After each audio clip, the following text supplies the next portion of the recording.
speak now to Rajiv Biswas. He is a Senior Director and Asia-Pacific Chief Economist with the IHS Economics and Country Risk Group. Thank you so much for joining us. Rajiv, the pound has taken a pounding and the Asian markets have also taken a beating. How far will we go before we get to the bottom here?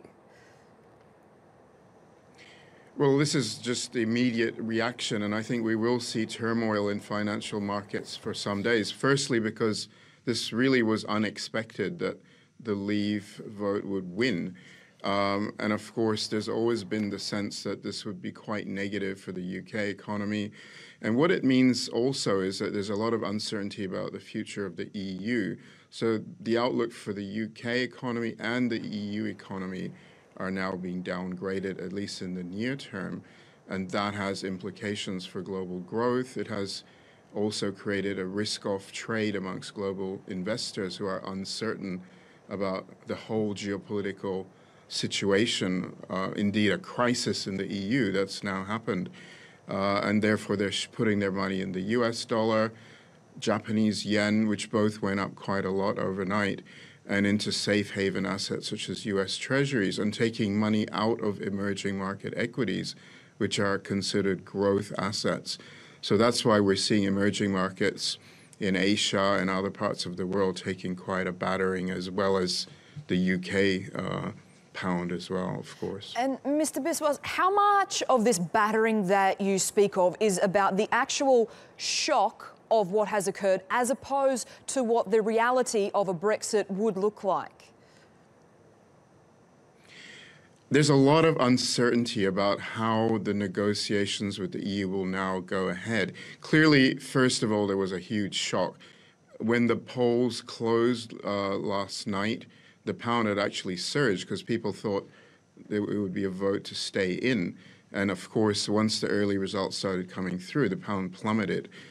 So I would expect the pound will probably show continued weakness in the near term as a result of this shock outcome and uncertainty about what will be the conditions under which the UK will leave the EU. And that's something that's not going to be resolved anytime soon. It's going to take at least 2 years of negotiations to get to any kind of firm agreement. And one of the problems with all of this is that you don't know what the terms will be in terms of the free trade agreement. If there's a relatively soft deal that's favorable towards the UK, between the EU and the UK on the free trade agreement, then many parts of the UK economy may not be that much affected because they'll still have a relatively good free trade agreement with the EU. However, if the EU takes a hard line with the UK, makes them an example to try to prevent other EU countries from having similar referendums, then it could be a much more difficult economic deal that the UK faces, and may make the UK less attractive as a hub for doing trade and crucially financial services with the EU. And I think at the moment there's a lot of uncertainty about which of those two scenarios will unfold. Mr. Biswas, you spoke earlier about how, yes, the pound has dropped, but as a consequence, things like the US dollar have gone up. Barack Obama did stand by David Cameron, wanting the UK to remain within the EU. How is the rest of the United States viewing this?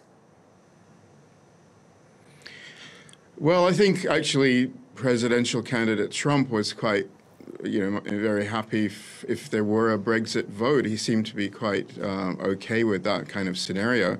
In the end, the UK-US alliance economically, politically will remain extremely strong. And I think one of the outcomes of the UK backing away from the EU is that it will probably switch its focus to strengthening its ties with other key partners, and it will actually strengthen the US-UK alliance, which is anyway very strong, and also will mean that probably UK companies, financial firms will increasingly shift their focus to other markets.